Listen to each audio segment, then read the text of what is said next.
பாருங்கள் நல்லா டேஸ்ட்டான பீக்கங்காய் சாம்பார் எப்படி கிடைக்குதுன்னு பார்க்கலாம். அதுக்கு பாருங்கள் எண்ணெய் ஊற்றியாச்சு, கடுகு சேர்த்தாச்சு, வெந்தயம் சேர்த்தாச்சு, ஜீரகம் சேர்த்தாச்சு. கடுகு வெந்தயம் ஜீரகம் போட்டு தாளிச்சாச்சு. அடுத்து பாருங்கள் சின்ன வெங்காயம் கருவேப்பிலை பச்சை மிளகாய் போட்டு வதக்கிடுவோம்.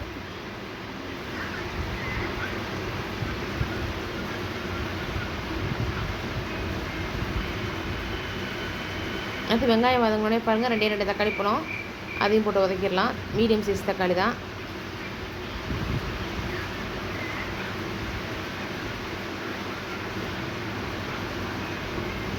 பாருங்கள் தக்காளி வதங்கிடுச்சு.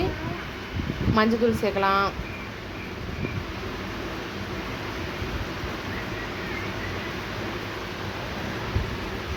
அப்புறம் பாருங்கள் தண்ணி ஊற்றிக்கலாம் காய் வேகிறதுக்கு தேவையான அளவுக்கு.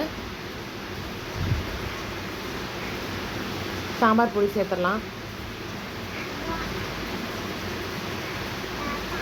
பாருங்கள் ஒரு 2 ஸ்பூன் தான். அடுத்து பெருங்காயத்தூள் சேர்த்துக்கலாம். பீக்கங்காய் பாருங்கள் தோல் சீவிட்டு வச்சுருக்கேன், அரிஞ்சு அதை சேர்த்துருவோம் கழுவிட்டு.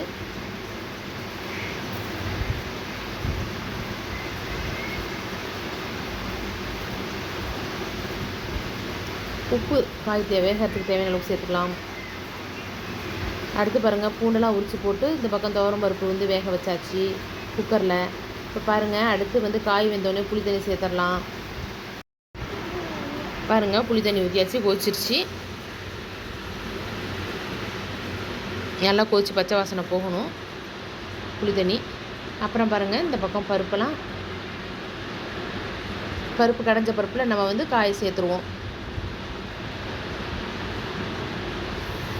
ஈஸியாக வச்சிடலாம் நம்ம இந்த மாதிரி வைக்கும்போது. பாருங்கள் நல்லா கொதிச்சிருச்சு. நல்ல டேஸ்ட்டான பீக்கங்காய் சாம்பார் ரெடி ஆகிடுச்சு.